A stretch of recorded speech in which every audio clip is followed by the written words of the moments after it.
30 जनवरी 1948 को महात्मा गांधी की हत्या की नथुराम गोडसे ने। 4 फरवरी 1948 को एक सरकारी विज्ञप्ति आई। उसमें क्या लिखा था?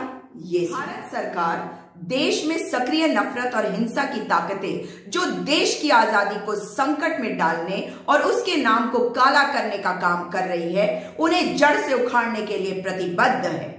इस नीति के अनुसरण में भारत सरकार ने राष्ट्रीय स्वयंसेवक संघ को गैर कानूनी घोषित करने का निर्णय लिया है। फरवरी 1948 में आरएसएस पर प्रतिबंध लगा। इसके बाद ये प्रतिबंध 1949 जुलाई में आरएसएस पर से प्रतिबंध हटा। अब मैं आपको पढ़कर सुनाना चाहती हूं उस पत्र में से कुछ अंश जो सरदार पटेल ने श्यामा प्रसाद मुखर्जी को लिखा था। जुलाई 1948 की बात बता रही हूं। इसमें लिखा था, मुझे इसमें कोई शक नहीं कि हिंदू महासभा के चरमपंथी गुट इस साजिश में शामिल थे।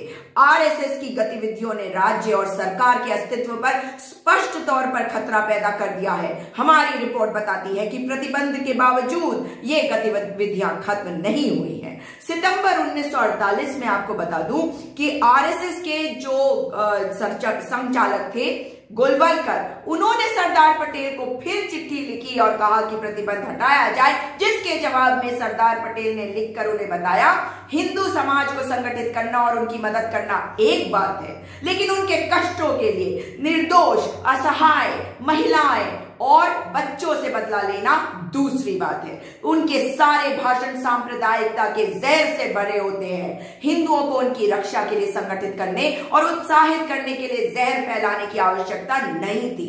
इस जहर का ही नतीजा है कि देश को गांधी जी का बलिदान से चुकाना पड़ा। सरदार पटेल की गोलवालकर से 2 बार मुलाकात हुई और फिर 11 जुलाई 1949 को यह प्रतिबंध हटा। मगर अब आप सुनिए कि कौन से शर्त लगाए गए जिनको गोलवालकर ने माना। पहली शर्त, अपने संविधान पर विश्वास करना, अहिंसक गतिविधियों में ही भाग लेना और कोई राजनीतिक दल नहीं बनाना। इसके अलावा भारतीय ध्वज का सम्मान करना। और उन्होंने करना पड़ा। मगर जब सरदार पटेल की मृत्यु हो गई, उसके बाद वापस आरएसएस अपने चाल, चरित्र और चेहरे को दिखाने लगी।